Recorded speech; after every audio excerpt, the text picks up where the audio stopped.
महाराष्ट्र में क्षमता दखल करिथिबा महायुति सरकार रे एबे सबुकिछि ठीक ठाक चलना मेंटेने थिबा बीजेपी एवं एकनाथ सिंधे शिवसेना मध्य फाट सृष्टि होईछि। समयक्रमे सिंधे एवं बीजेपी मध्य दूरता बढ़ुछि। सोमवार ए विवाद आहुरी तीव्र होईछि। सोमवार एही विवाद आहुरी तीव्र होईछि। राज्यर मंत्री तथा बीजेपी विधायक गणेश नायक सोमवार द्वितीय जनता दरबार आयोजन करिसेंति।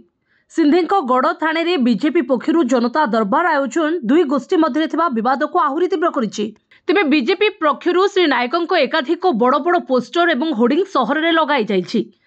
से थानेर लोकंको समस्या बुझिबा पई आसिथिबा एथरे उल्लेख करा जाइछि। से एपरि करी सीधा सड़क जिल्ला रे सिंधेंको दबदबा को चैलेंज करिसेंति। फेब्रुआरी 3 रे मध्य नायक नवी मुंबई रो बासी रे जनता दरबार आयोजन करथिले। एहा मध्य थाने जिला अधीन रे आसुछि।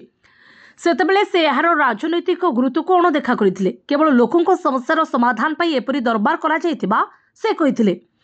थाने लोकसभा सांसद तथा सिंधे सेनार नेता नरेश महास्के मध्य फेब्रुआरी 3 जनता दरबार बा टाउन हॉल कार्यक्रम को गुरुत्वर सह नै नथिले। से कहिथिले जे लोकमाने सेमानक राजनेता को भेटिले आमे काहेकि विरोध करिबु। ब्यूरो रिपोर्ट जे न्यूज।